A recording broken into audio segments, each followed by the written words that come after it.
Hey everybody, ASMR FDB here.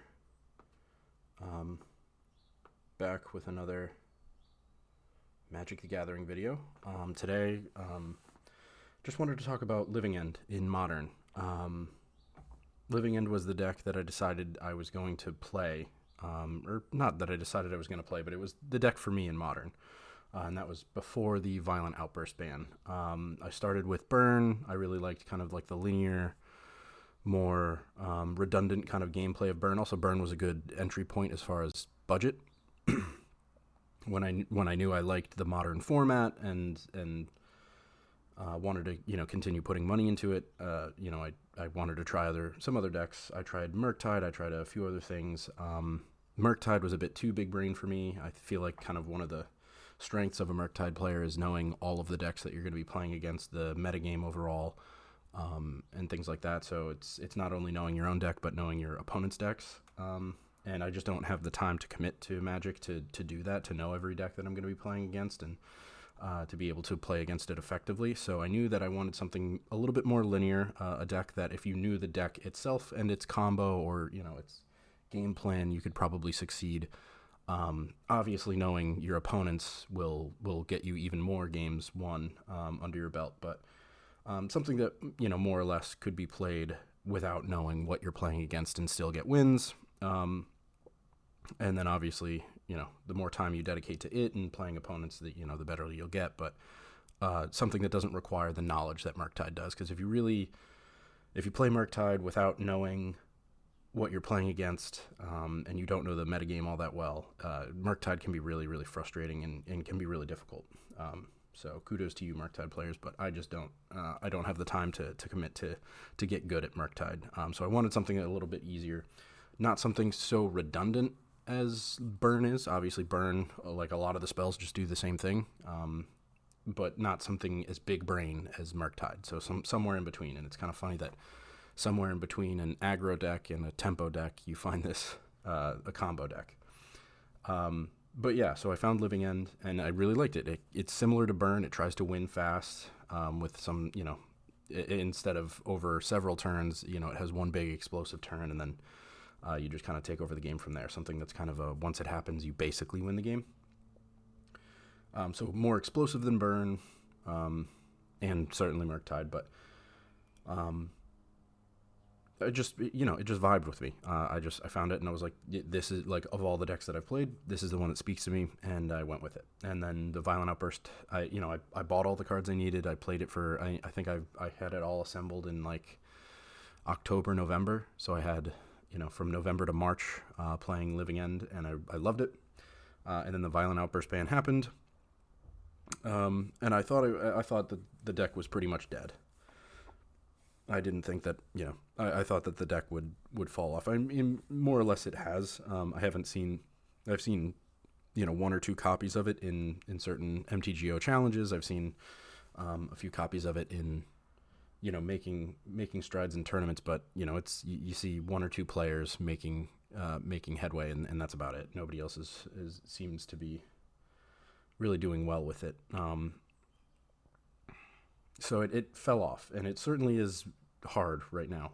It is difficult to find a way to make it work in the same way. The combo, without having the instant speed, force of negation backup, it is certainly a lot harder to find your wins than it was earlier. That being said, there are ways to play. There is the Bant version, the one that's running Ardent Plea. There's the Sultai versions, the ones running Press the Enemy. And possibly As Foretold. I was playing at my local game store last night, which is kind of why I'm making this video, and one of the kids there was playing As Foretold, Press the Enemy, which requires that you have Living End in your hand. I tried the Sultai version, but I tried Shardless Agent, Press the Enemy, and it felt weird splitting.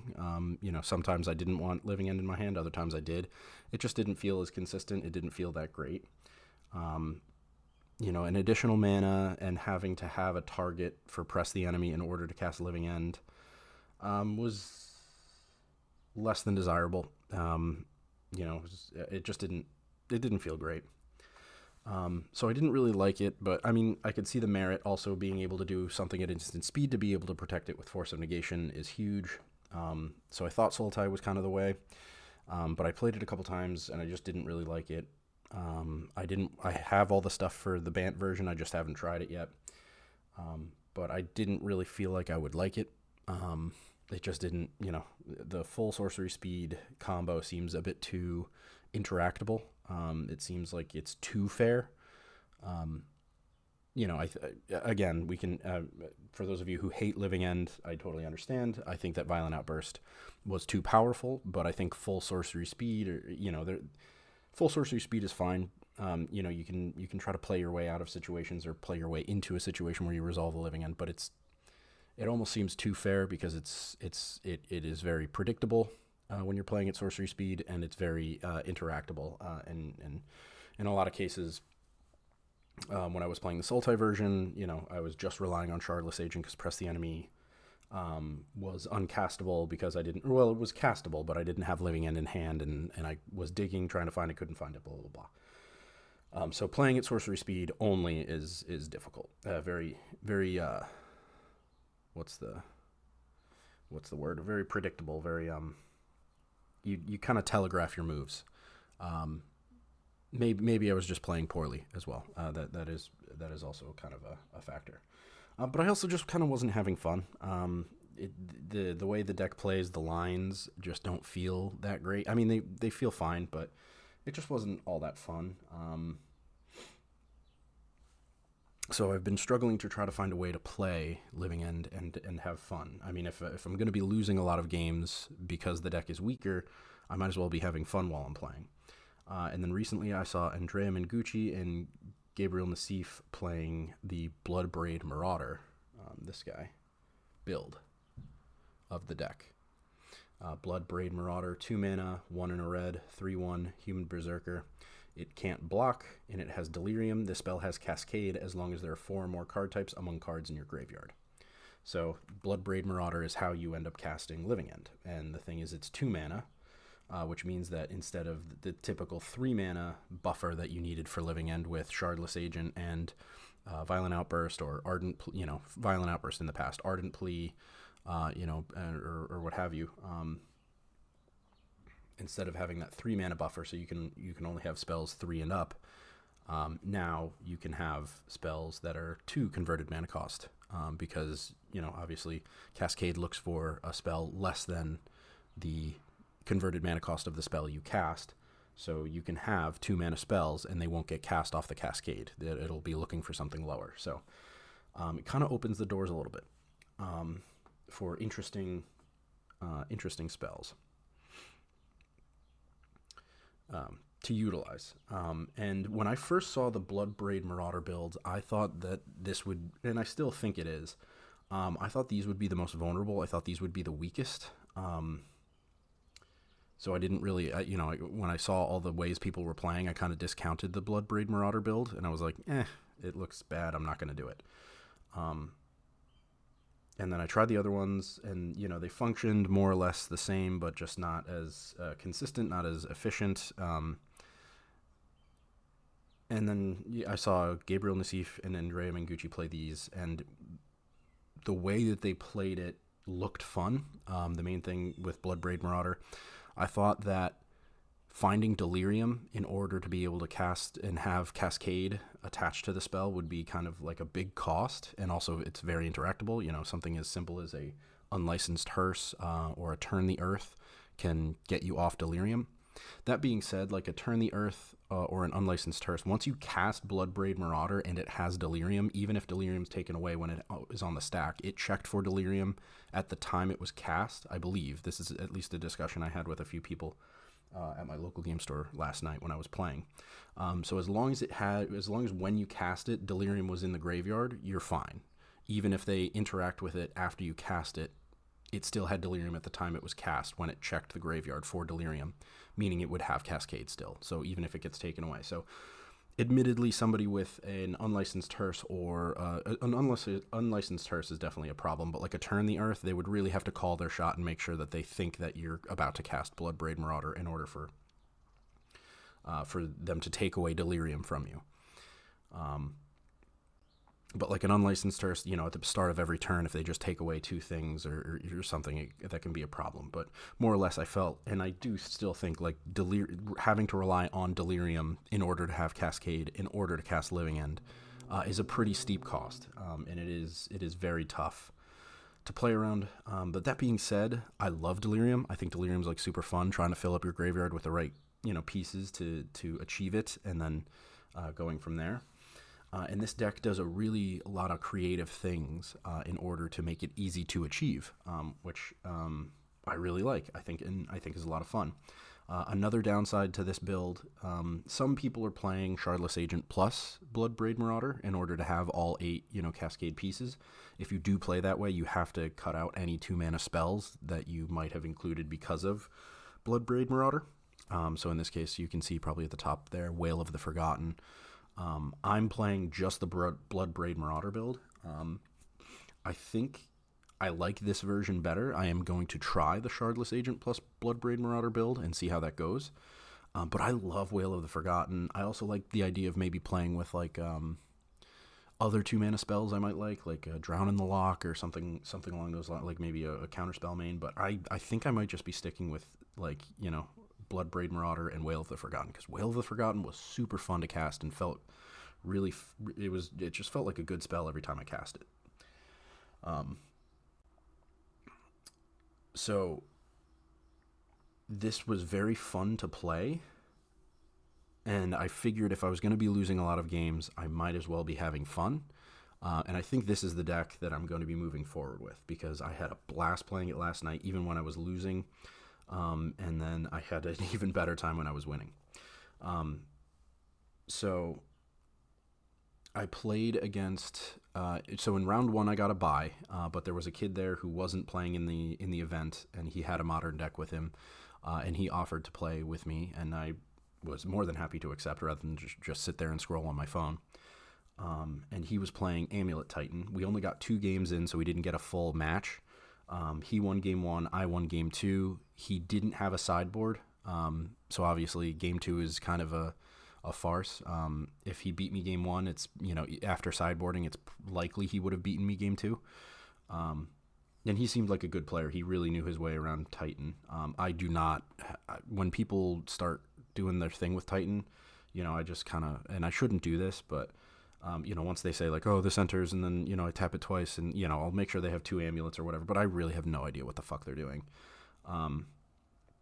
I can't follow that deck at all, and that's me. That's more me than it is him. I'm not going to say, that deck is a problem. To be clear, I don't think that deck is a problem or anything. It's just very hard to follow, especially if you don't, if you haven't played the deck, you don't really know what's going on. And, it was a for fun game, so I'm not, it wasn't at an RCQ or at a sanctioned event or anything, so I'm not going to ask him to like slow down and explain everything to me. Maybe if we were actually playing in the event, I would have been like, hey, like, would you mind just like slowing down and explaining or whatever? And if we were at an RCQ, I absolutely would have been like, hey man, you have to like walk me through this. But we were just playing for fun. He was just kind of giving me some time to play Magic when I was supposed to not be playing Magic, or not necessarily not supposed to, but when I wouldn't have been playing Magic. So I just let him kind of go off and do his thing. So he could have been, I doubt he was. I'm sure he was just kind of playing for fun, but I had no idea really what was going on. And he would be like, okay, so this, and this happens. And I was like, okay, that's fine. Yeah, that all happens. But he won game 1. I won game 2. I was obviously, again, I was able to sideboard in good cards. He didn't have a sideboard. I don't know why, but he just had his Amulet Titan deck, and I won game 2. And then the second we started game 3, the next round was up. The next round I played a creativity player, and I've played against him before. I know him. He's a good player. He and the group he usually comes with are all very good Magic players. They're the type of people where they'll remember what if there's known information, like stuff that they know a certain card is in your hand or in your deck and whatever, they'll know that you have it, and they'll keep track of it. It's typically when I'm playing in a regular event, not like a sanctioned Magic competitive event type thing, I usually don't keep track of that stuff. I should. but I'm just kind of lazy and I just kind of forget. And I'll actually get to an example of that with my next opponent. But they're very methodical, pragmatic, and good Magic the Gathering. Like every single game, they're trying to play as perfectly or as to the best of their ability. That's not something that I try to do. I'm in every game, and I'm not discounting that. I wish I was more like them. I wish I played tried to play a perfect game every time. But I'm especially when I'm playing a new deck and stuff. I just kind of try to take it easy and whatever. But maybe as I progress, I'll start trying to kind of lock in and trying to get better results by playing as best that I possibly can. But I just know that they're good players, and I every opportunity I can to play them, I like to, because if you play against good players, you're getting a more challenging experience. So I knew he was good, and he was playing creativity last time. He was playing creativity again.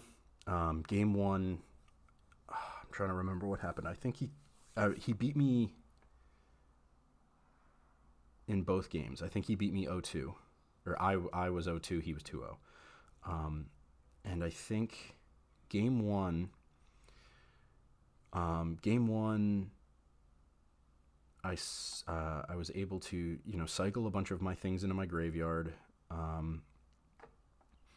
think I was able to bounce his Fable of the Mirror Breaker token with my Colossal Sky Turtle.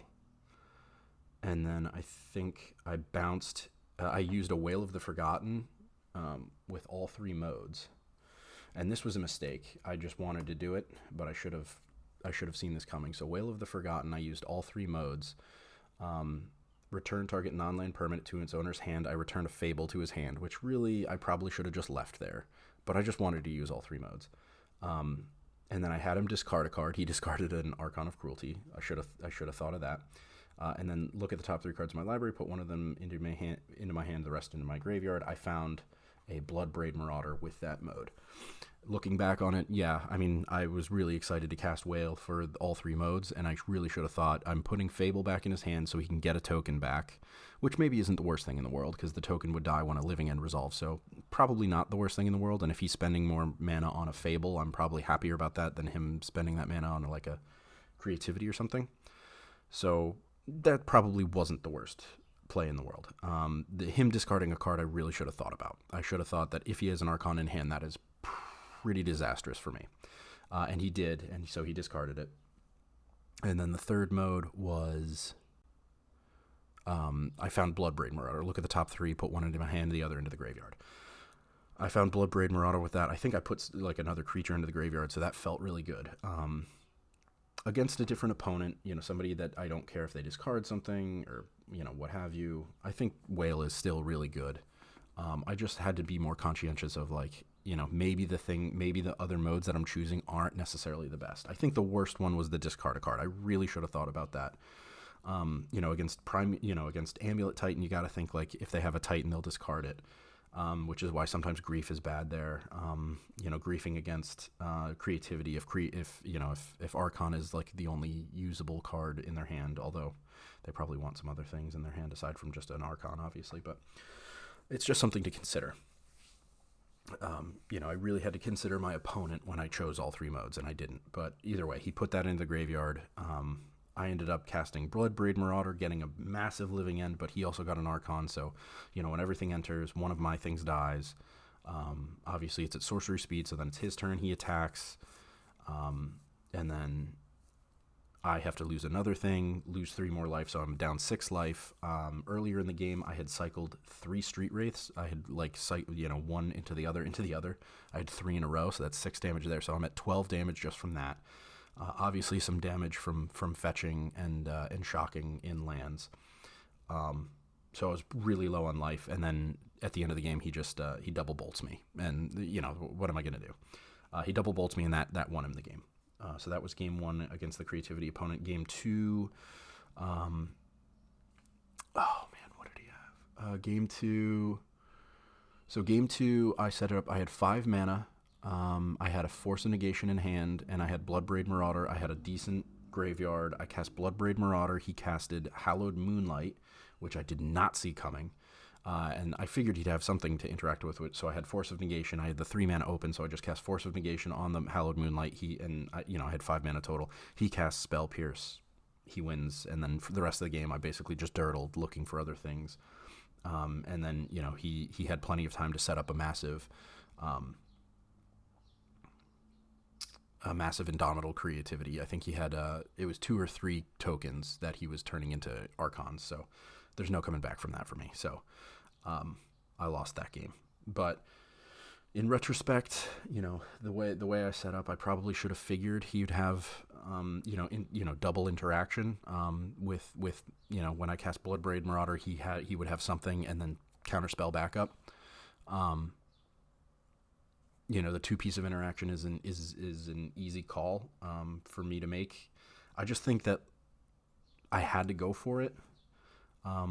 There's an argument, I guess, to be made that maybe I could have cast something else to try to get some of his interaction, some of his counter spells, removal, whatever, out of the way. But I don't know what else I would have done. I'm not hard casting Grief. I mean, I had 5 mana. Maybe I just didn't have a Grief. I can't remember. Or maybe I had sideboarded Grief out because I thought Grief wouldn't be that great against an or an Indomitable Creativity opponent. I can't remember what I did. But more or less, I felt like I had to go for it. I had the Force of Negation backup. I was just like, either he has the double, he has the double or interaction, or he doesn't, and he did. So it was what it was. I felt like I had to go for it. Maybe there was a better way to play around it, but I don't really know. I feel like Living End had a good creativity matchup with Violent Outburst. Having the instant speed was definitely really powerful. And then now that it's all sorcery speed, or at least, in this version it's all sorcery speed, I feel like it's a lot worse. But, maybe I still should have had a leg up, and maybe I should have played better. But either way, he 2-0'd me. I'm sorry. Either way, he 2-0'd me, and, I did the best I could, but it wasn't enough. But, again, he's a very good player. I'm not that great of a player, so I expected I would lose again. But, I'll get him someday. And then the third opponent I played... Hey, Krieger. Sorry, it's my cat. Third opponent was Hardened Scales. Another, same group of kids. I think they all usually carpool or whatever. But, really good Magic players. I've played them before. Hardened Scales kid knows that he plays it a lot, knows it really well. And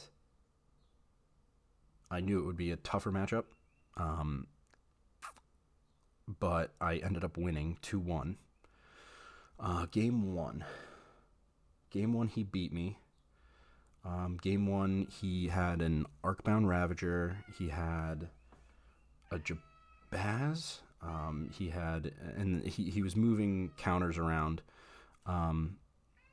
And he moved him onto an Inkmoth Nexus. So I think I resolved a Living End. I got a big graveyard. He sacrificed both of the artifacts he had to Arcbound Ravager, so they came back with the Living End.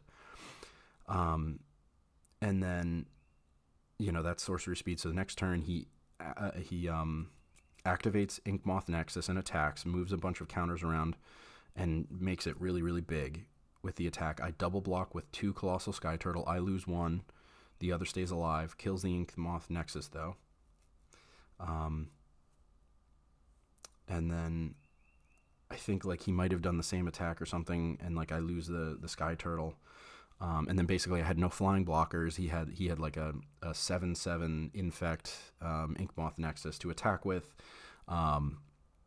So, you know, at sorcery speed, it's my turn. What did I do?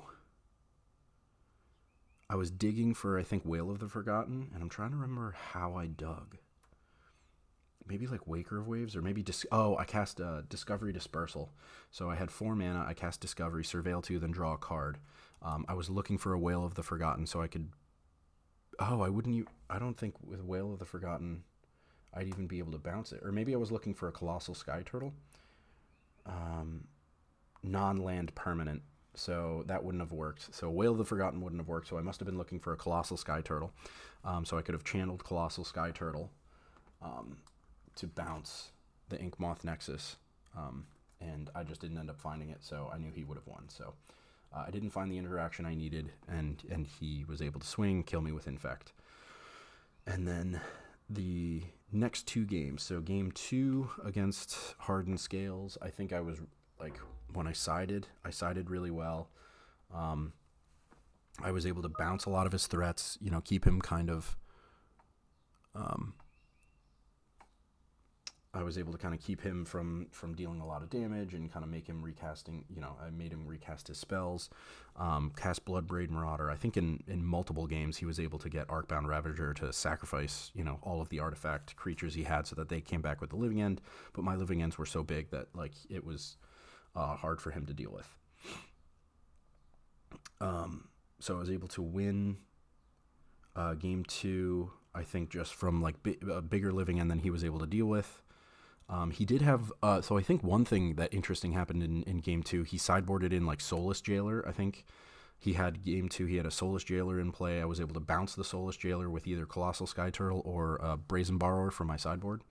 And then I was able to resolve living end the next turn, and then from there, I had a big living end, and he just couldn't keep up with it. I win. And then game 3, he had a Soulless Jailer and a Chalice of the Void on 0 in play. And I was really proud of game 3. So I was able to use from my sideboard Prismari Command to destroy at instant speed, destroy the Chalice on 0 at the end of his turn, and then the next turn I was able to either Colossal Sky Turtle or Brazen Borrow the Soulless Jailer. So I had 2 pieces of interaction, or 2 pieces of things that were locking me out of my combo that I was able to fight through. I found all the pieces I needed. I sideboarded well, so I was able to remove the thing that remove the artifact that shut me down, remove the other artifact creature that shut me down, resolve a Bloodbraid Marauder, get a massive living end. And then it played out basically the same. Like, he Arcbound Ravagered away things, they came back, I had a big board, and then I was able to swing a couple times, and just kind of get, he wasn't able to kind of recover from that. So that felt really good. I was really proud of, of game 3. I was proud of being able to, win the sideboard games against against Hardened Scales. Obviously game 1s with Living End are the games you should be winning, and games 2 and 3 are, you should work your hardest to win them, but you're going to be in at a disadvantage because any graveyard hate, especially with this build, is going to be really hard to get through. So that's kind of how the games went. Titan opponent, I probably would have lost against. Creativity opponent, I did lose very handedly against, and then Hardened Scales opponent, I somehow clawed my way to a win, which felt really, really good. But the entire time, all 3 games, or all 3 matches, I had so much fun playing this deck. And I think, we've kind of explained it enough, but you have things like Glass Dusk Hulk and Architects of Will, which are artifact creatures to help with Delirium. Artifact creature, obviously that's half of Delirium right there. That's 2 out of the 4 that you need. You have Incubation, Incongruity, and Discovery Dispersal. These are instant sorceries. Obviously that's half of Delirium right there. You have your Street Wraiths for a free creature in the graveyard. Griefs for interaction. Colossal Sky Turtle is an enchantment creature. And then you have, some of your basic package things like Waker of Waves, your Trolls for your land cycling, which are effectively just extra lands. Griefs for interaction, and then Wail of the Forgotten, which is just, I have loved that card. Every time I cast it, it feels pretty good. Hey, buddy. But yeah, that is the main deck. Very, very fun. It's really fun to try to,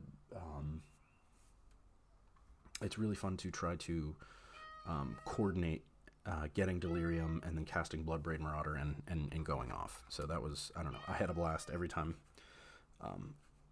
Every single match I was having fun, and that's what's important, right? Hey, buddy. Hey, watch out. Oh, no. Hey, it's okay. Hey, bud. I'm sorry, but I'm going to have to, just for now. No. Oh, God. Oh, no. No.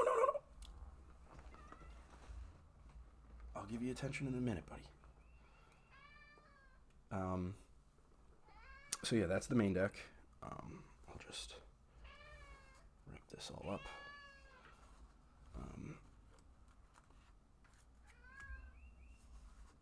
So yeah, I was having a blast with it. Anybody who's playing Living End, if you've discounted this deck because it looks like the weakest, I would say that it is also the most fun. So I would definitely give this a shot.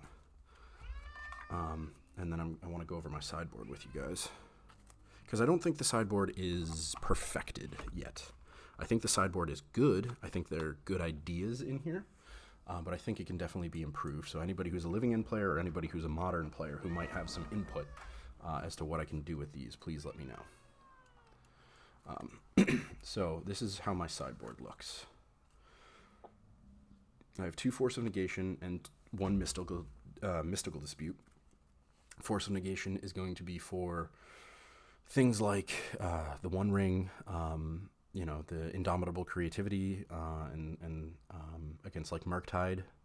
Mystical Dispute, pretty much, Murktide, the same matchups. Murktide. Subtlety is going to be good against, Tron opponents, is going to be good against, any decks that are playing Teferi. Krieger. I know, buddy. Oh, I'll be done soon. Orvar, good against Creativity. And of course, I totally forgot Orvar was in my sideboard when I was siding for Creativity, and I just didn't include it, and I'm an idiot. Fairy Macabre, good against the Goryo's deck, and good against Creativity to prevent, if they do put an Archon in the graveyard, you can just Fairy it. Leyline of the Void, good in the mirror if you are playing against any Living End, and then also good against the Goryo's decks. Prismari Command, a good way to just kind of I think it's slow, but I really, really liked playing it. Being able to destroy maybe a Chalice on 0 or any other problem artifact, and then being able to draw 2, discard 2 to dig for Bloodbraid Marauder. It just always felt good. And also, discarding creatures that you could put into your graveyard for the Living End. And then lastly, 2 Brazen Borrowers. Good against Zoo, Domain Zoo, which you're seeing everywhere. Good against Leyline decks. Good against Teferi. Well, I guess kind of not really good against Teferi because it's not an instant against Teferi. But, it is, if you have 4 mana, you can bounce Teferi at sorcery speed and then play your Bloodbraid Marauder. So, it is interaction. It is more interaction, another way to kind of interact with Teferi. If you side out the, in a Teferi heavy... Oh, all right, come here. Come here. Oh, my God. I swear to God, I look at him, and he just starts getting panicked and runs away. He wants attention, but he won't let me pick him up. He hates being picked up. I'm sorry, buddy. Oh my gosh. He's very, very talkative. I'm petting him under the desk right now. He always likes to stay just out of reach where I can't pet him.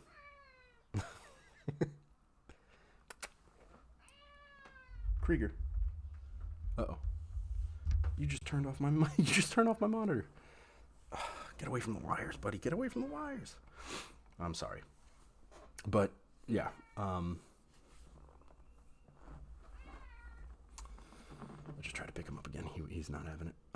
But, yeah, so that's kind of basically the sideboard. Obviously, I only named some of the more popular Modern decks. Obviously, these can be sided in against other opponents. But that's kind of the main idea. I have Cursed Totems for Yawgmoth, but I didn't use them because nobody at my LGS plays Yawgmoth. But in a tournament setting, I probably would have at least 1 copy because I would expect a bit more Yawgmoth from the general population than just from the people who go to play at my local game store.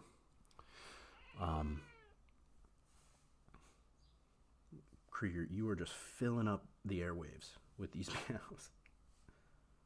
My goodness.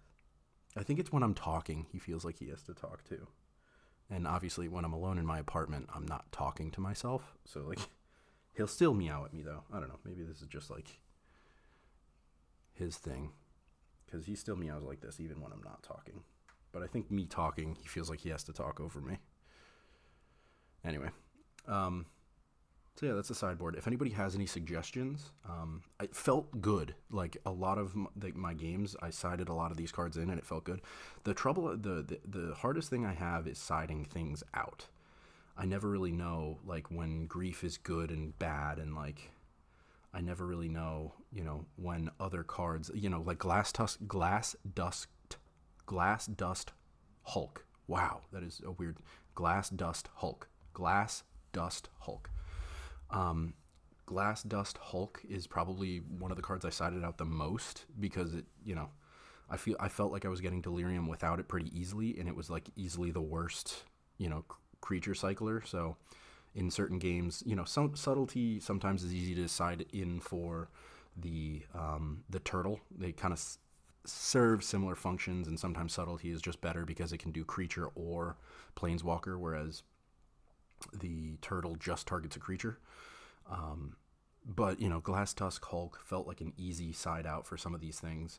But like I really didn't know what else to side out. So if anybody can create a sideboard guide for me, because I'm too stupid to do it.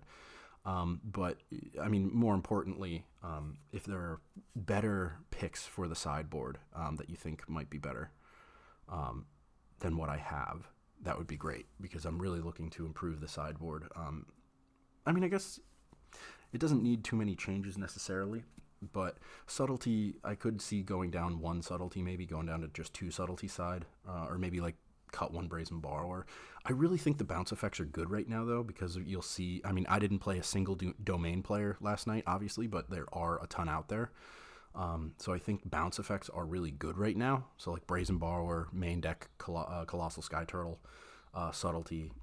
I think they're all going to be really good against those types of opponents, and I will be playing them. So I want to keep a fair amount of them in. Maybe 6, 7, 8. Yeah, maybe 8 total bounce effects in the deck and sideboard is maybe too much. But the bounce effects, at least for Brazen Borrower and subtlety, have other functions. To get rid of Teferi. Brazen Borrower can bounce a ley line and stuff like that. So maybe the Colossal Sky Turtle, maybe 3 main is too many. But I really love that card, so I'm hesitant to take it out.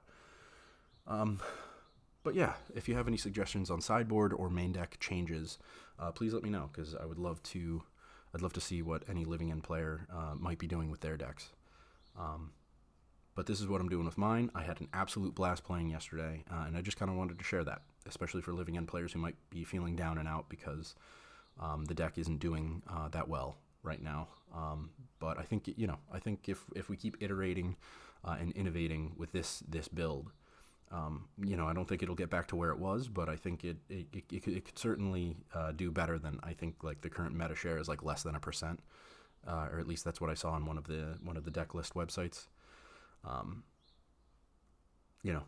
It has disappeared seemingly from a lot of play, but or at least competitive play. There was actually another kid playing Living End there. He was playing the Sultai version, and I was playing the Bloodbraid Marauder build. So it's probably still there. Living End players will try to make it work. But yeah, if anybody has any suggestions on main deck or sideboard options for me, I would love to hear it, because this is the deck that I chose, and this is the one that I want to keep playing. So I'm going to try to make it work as long as I can. Until they ban Living End, I will keep trying to make Living End a thing. So yeah, I just wanted to share my experience. I wanted to share the deck list that I used. And hopefully encourage other Living End players that it is still worth playing. So thank you. This is the deck box for the deck itself, and then these are all like I basically have all the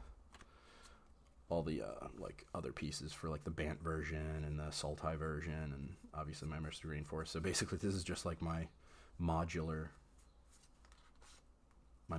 deck box for Living End. Anything I could possibly want to transform it into any version, I have, so I can put all the cards in there. Alrighty, everybody.